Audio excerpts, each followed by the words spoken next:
Hello student, so we continue our chapter and topic. We are discussing agriculture practices. Agriculture practices में हमें पता है कितने steps होते हैं, 7 स्टेप्स. अब तो आपको लर्न हो गए होंगे. तो 7 स्टेप में फर्स्ट क्या है? Yes you are right, preparation of soil. Second sowing हम कर चुके हैं. Third adding manure and fertilizer. Fourth irrigation. Fifth removing weeds. Sixth harvesting and 7 storage. तो आज हम डिस्कस करेंगे हमारा third step. Third step is adding manure and fertilizer. Adding manure and fertilizer. Clear? Manure और फर्टिलाइजर आपको add करने हैं soil के अंदर. ओके तो हम डिस्कस करते हैं हमारे मैन्योर और फर्टिलाइजर हैं क्या. ओके पहले कंप्लीट इनको डिस्कस करेंगे, दोनों क्या चीज़ें हैं. फर्दर हम डिस्कस करेंगे कि उनकी रिक्वायरमेंट क्यों है, नीड क्यों है. ओके तो first is we have to differentiate between manure and fertilizer. Manure and fertilizer. मैं आप लोगों को एक एडवाइस भी देना चाहूँगी, जब भी आपका डिफरेंशिएट करना आता है, ओके कोई भी सब्जेक्ट हो अगर डिफरेंशिएट करने के लिए बोला है तो हमेशा उनको डिवाइड कर दीजिए 2 कैटेगरीज में बाय सेपरेटिंग अ लाइन. एक लाइन ड्रॉ करके दोनों के बीच में हर पॉइंट को डिस्कस कीजिए 1 बाय 1. ओके सो मैन्योर क्या होता है और फर्टिलाइजर क्या है. मैन्योर एक आपका ऑर्गेनिक सब्सटेंस है. It is an organic substance. ये वर्ड आजकल बहुत यूज़ हो रहा है, ऑर्गेनिक ऑर्गेनिक ऑर्गेनिक. ऑर्गेनिक का मतलब नेचुरल जो चीज़ों से बना होता है. ओके ऑर्गेनिक कहते हैं ऑर्गेनिक प्रोडक्ट यूज़ करने चाहिए, ये ऑर्गेनिक फार्मिंग कर रहे हैं, मतलब नेचुरली ग्रो करके करते हैं. ओके तो यहाँ पे ऑर्गेनिक है, इसका अपोजिट होता है inorganic. Then fertilizer is a inorganic substance. It is an inorganic substance. Clear?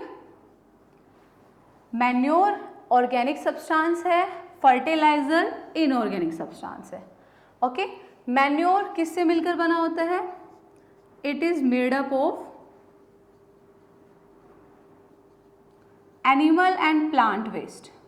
Natural तो यही चीज़ें हैं, animal and plant waste. Clear? जो फर्टिलाइजर है वो किससे बना होता है? It is made up of chemical.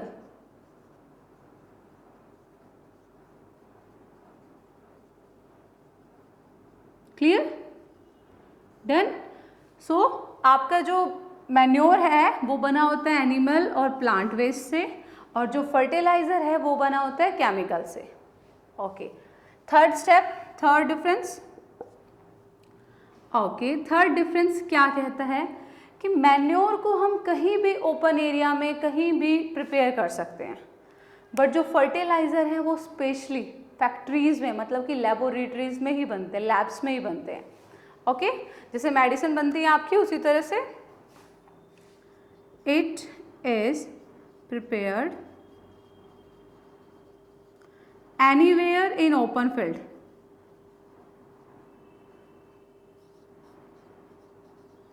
इसको कहीं भी प्रिपेयर कर सकते हैं आप. ओके बट जो फर्टिलाइजर है उसको कहाँ प्रिपेयर करना है? It is prepared in factories और laboratories.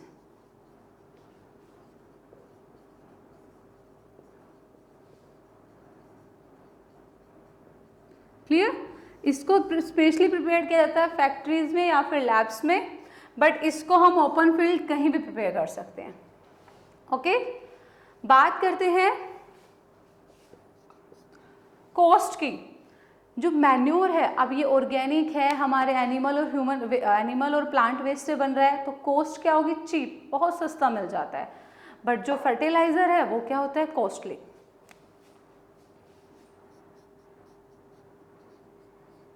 cheap in cost,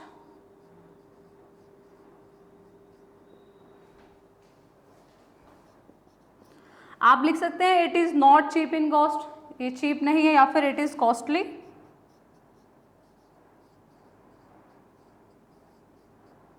then manure, manure से कॉस्टली होता है ये। क्लियर? तो ये हमारे 4 स्टेप हुए डिफरेंस में कि मैन्योर हमारा ऑर्गेनिक है बट फर्टिलाइजर इनऑर्गेनिक है। मैन्योर प्रिपेयर होता है प्लांट और एनिमल वेस्ट से, बट ये प्रिपेयर होता है केमिकल से। इसको हम कहीं भी प्रिपेयर कर सकते हैं ओपन फील्ड में। इसको करने के लिए फैक्ट्रीज या लैब्स चाहिए, फैक्ट्रीज के अंदर भी लैब्स ही चाहिएंगी। इसकी कॉस्ट चीप है, ये कॉस्टली है। ओके, फर्दर और डिफ्रेंशिएट करते हैं इनके बीच में। ये तो हमारे 4 हो गए। Now we are discussing 5th।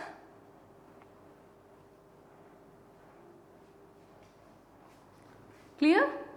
सो आपको बिल्कुल सेम करना है, जो डिफ्रेंशिएट करना है सेम पॉइंट को लेके चलना है।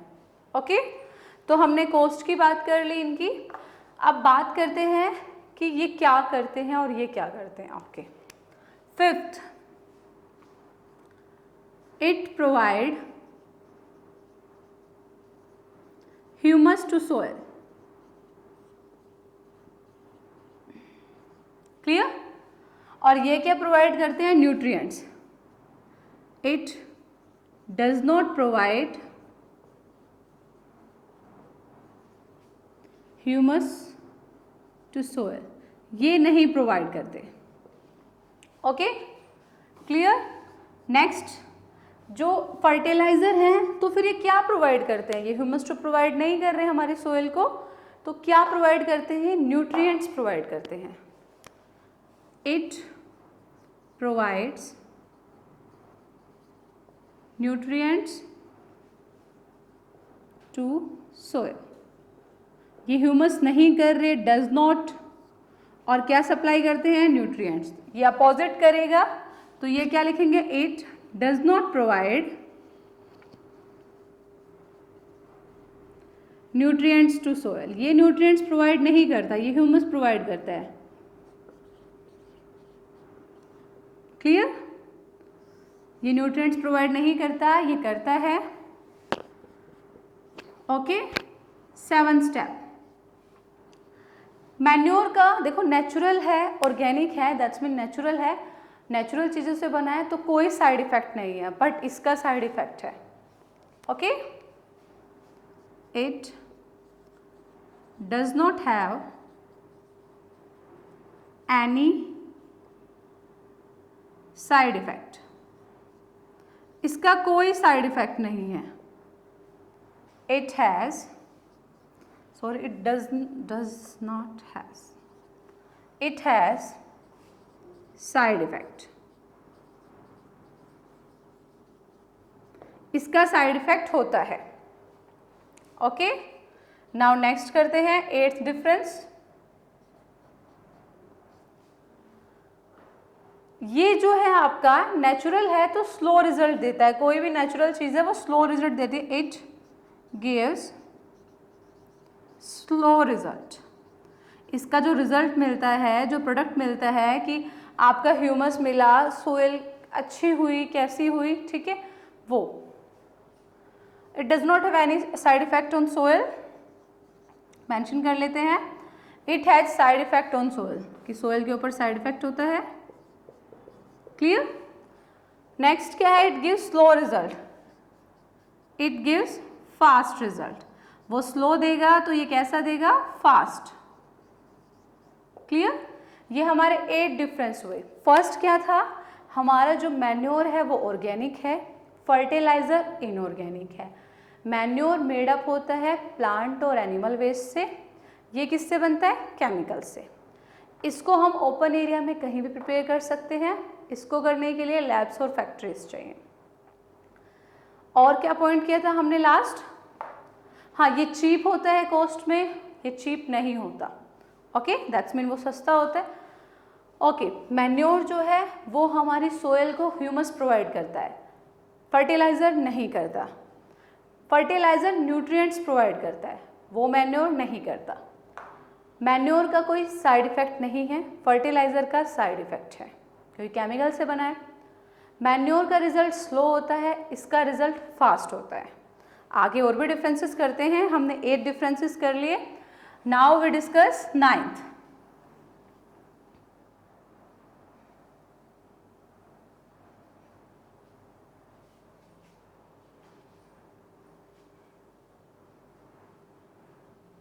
Okay, the 9th difference is, जो मैन्योर है हमारा वो सोयल फर्टिलिटी प्रोवाइड करता है एक लॉन्ग टर्म के लिए, मतलब लंबे टाइम तक सोयल को फर्टाइल रखेगा। फर्टाइल का मतलब उसको उपजाऊ रखेगा, उस पर अच्छी क्रॉप ग्रो करेगी। Okay, it provides long term fertility to soil. ये लंबे समय के लिए प्रोवाइड करेगा सोयल को फर्टिलिटी। ये कैसे करेगा? अपोजिट करना है, short term. It provides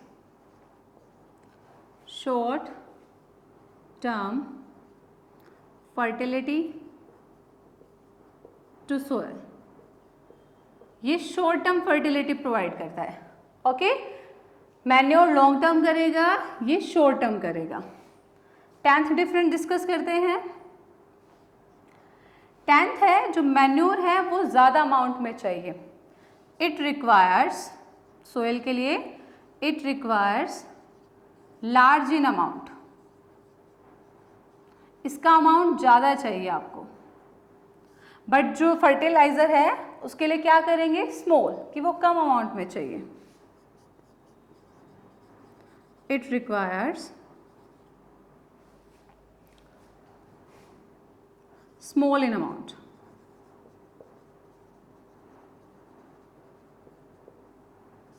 clear? Next करते हैं 11th डिफरेंस। 11th इज, अब देखो लार्ज अमाउंट में चाहिए और ओपनली प्रिपेयर हो रहा है तो उसको ट्रांसपोर्ट करना और स्टोर करना डिफ़िकल्ट है। और ये आपका किस में आता है? ये आपका सैक में आता है, जो आपकी बोरियां होती है उस शेप में आता है, पैकेट्स में आता है, उस तरह से आता है। बट ये ओपन में है तो ऐसे ही होता है आपका। जैसे कहीं भी आप देखते हैं कि किसी भी ओपन एरिया में आपके काउ डंग्स जो हैं, जो गोबर वगैरह होता है, जो प्लांट एनिमल वेस्ट है, आपके घर की वेजिटेबल्स का वेस्ट है, उसको इकट्ठा कर देते हैं। तो आफ्टर सम टाइम वही मैन्योर बन जाता है आपका, जिसको खाद बोलते हैं घर में, नेचुरल जो खाद होती है। Okay, so it is difficult to store and transport. इसको स्टोर करना और ट्रांसपोर्ट करना डिफिकल्ट है। क्लियर? और जो आपका फर्टिलाइजर है इसको स्टोर करना, ट्रांसपोर्ट करना इजी है। It is easy to store and transport. Clear?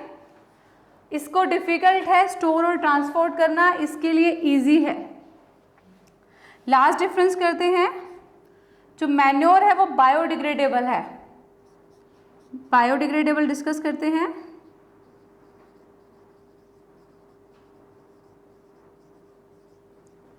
और जो आपका फर्टिलाइजर है it is non biodegradable. It is non biodegradable. Biodegradable और नॉन बायोडिग्रेडेबल क्या है? जो आपके डिकम्पोज हो जाते हैं नेचुरली। जो नेचुरली जो आपके हमने बात की थी कि हमारी सोयल के अंदर अर्थवॉर्म्स होते हैं, माइक्रो ऑर्गेनिजम्स होते हैं, तो जो उनको डिकम्पोज कर दे, इसको ब्रेक डाउन कर दे, इसको फिनिश कर दे बिल्कुल, ठीक है। जो चीज़ आपकी पूरी तरह से डिकम्पोज हो जाती है, पूरी तरह से ब्रेक डाउन हो जाती है, स्मॉल स्मॉल पार्टिकल्स में रिमूव हो जाती है, वो होते हैं बायोडिग्रेडेबल। और जैसे प्लास्टिक है आपका, प्लास्टिक सेवरल मिलियन ईयर्स तक भी रहेगा तो भी एज इट इज़ रहता है, वो डिकम्पोज नहीं होता, तो वो कैसा है? Non bio. ठीक है, ऐसे आपका फर्टिलाइज़र है नॉन बायोडिग्रेडेबल। अब एग्जाम्पल की बात करते हैं। आपके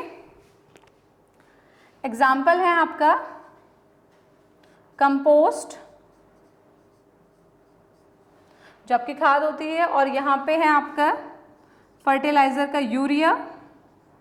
जो बच्चे रूरल एरिया से बिलोंग करते हैं वो जानते हैं यूरिया क्या होता है। यूरिया, NPK, अमोनियम सल्फेट,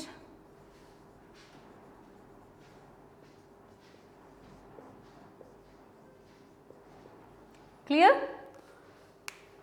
तो ये थे आपके compost, green manure.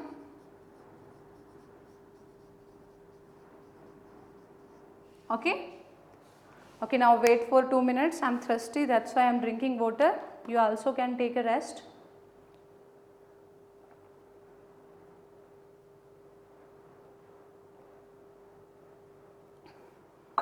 Okay, so discuss करते हैं। हमने अपने मैन्योर और फर्टिलाइजर में 12 पॉइंट्स की डिफ्रेंशिएट के एग्जाम्पल को छोड़कर हमारे 12 पॉइंट्स थे। पता चल गया आपको कि जो मैन्योर है वो ऑर्गेनिक सब्सटेंस है, नेचुरली बनता है, और ये कैसा है, केमिकल की हेल्प से बनता है, इनऑर्गेनिक सब्सटेंस है। ओके, आपको डिफरेंस लर्न करने हैं, वो आपके ऊपर डिपेंड करता है आप कितने करते हैं, बट ईजी है, आप 12 के 12 भी कर सकते हैं, इट्स नॉट डिफिकल्ट। अब बात करते हैं कि रिक्वायरमेंट क्यों है, नीड क्यों है हमारी सोयल को उसमें हम ऐड करें मैन्योर और फर्टिलाइज़र। जब हम सोइंग कर चुके हैं, ओके, हमने सीड्स प्लांट कर दिए हैं, तो उसके बाद वाई वी नीडेड, तो नीड क्यों हुई, किस लिए हुई, उसको डिस्कस करते हैं हम। ओके,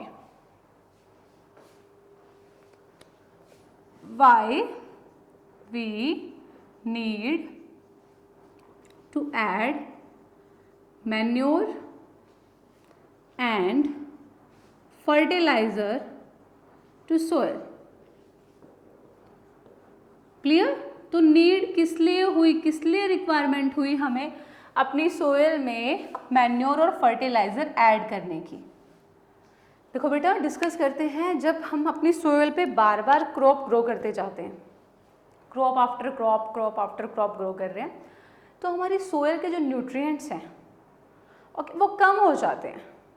तो उसको दोबारा से न्यूट्रिएंट सप्लाई करने के लिए, उसकी फर्टिलिटी को, ताकि वो अच्छे से प्लांट्स को ग्रो करे, उसकी फर्टिलिटी को इंक्रीज करने के लिए, ओके, तो किस लिए, टू रेप्लिश द सोयल, मतलब उसको फिर से न्यूट्रिएंट सप्लाई करने के लिए, ओके, टू रेप्लिश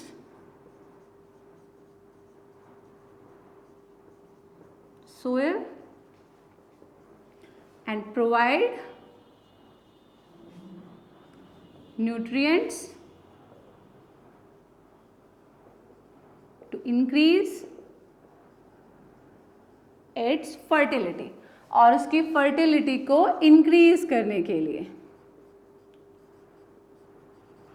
ओके, उसको आप रिप्लेस कर रहे हो, सोयल को प्रोवाइड कर रहे हो न्यूट्रिएंट्स, किस लिए, ताकि उसकी फर्टिलिटी इंक्रीज कर सके। इसलिए हम क्या करते हैं, मैन्योर एंड फर्टिलाइजर ऐड करते हैं। बाकी बहुत सारे मेथड्स हैं जिनके थ्रू हम कर सकते हैं, वो भी डिस्कस करते हैं। तो मेथड्स ऑफ रेप्लेनिशिंग सोयल, क्या मेथड्स हैं?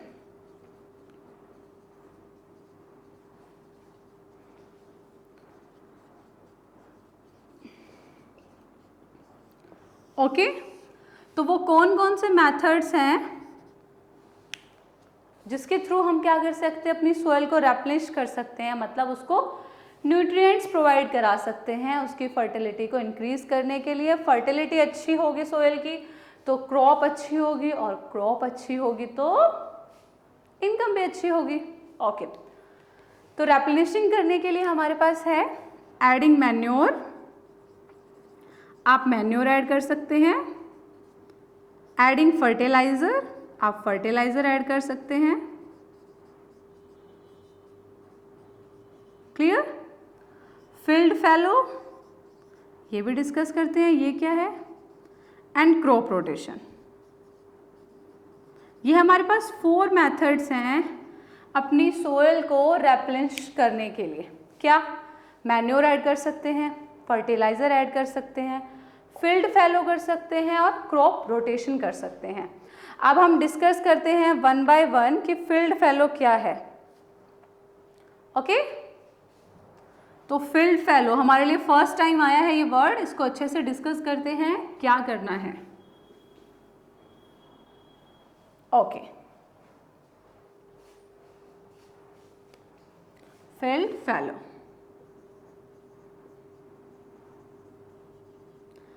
इसमें क्या होता है, आप अपने फील्ड को अनकल्टिवेटेड छोड़ देते हो। अनकल्टिवेटेड का मतलब उस पर कुछ भी ग्रो नहीं करते आप, बिना उगाए खाली छोड़ दिया आपने।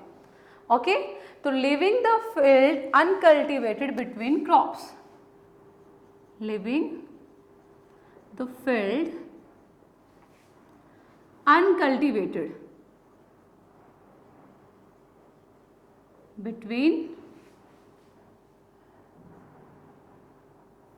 बिटवीन क्रॉप्स, आपने फसलों के बीच में उसको थोड़े टाइम के लिए खाली छोड़ दिया। ओके, इसका ये करने का बेनिफिट क्या होगा आपका, फील्ड फेलो करने का बेनिफिट क्या होगा, उससे सोयल, उसको टाइम मिलेगा, उसको न्यूट्रिएंट्स नहीं देने पड़ेंगे किसी को, उसको टाइम मिलेगा, वो खुद से नेचुरली अपने न्यूट्रिएंट्स ग्रो करे, मतलब न्यूट्रिएंट्स अपने आप को प्रोवाइड कराएगी। ठीक है, इसीलिए क्या करते हैं फील्ड फेलो, मतलब ये वो प्रोसेस है जिसमें अपने फील्ड को खाली छोड़ देते हैं, बिना कुछ उगाए, बिना कोई भी क्रॉप ग्रो किए उसको छोड़ दिया, 2-3 मंथ्स के लिए उसको ऐसे ही छोड़ दिया, तो उससे क्या होगा, सोयल खुद से रिप्लेनिश होगी naturally. Okay, now next is crop rotation.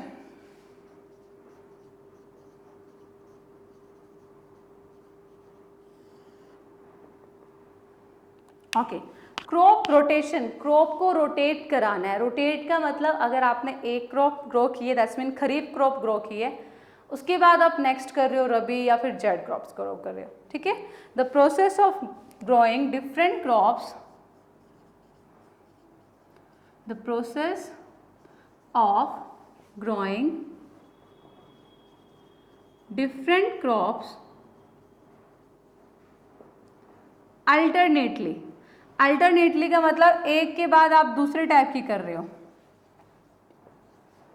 Clear, तो अल्टरनेटली आप कर रहे हो अपनी क्रॉप्स को ग्रो, उसको क्या बोलते हैं, क्रॉप रोटेशन।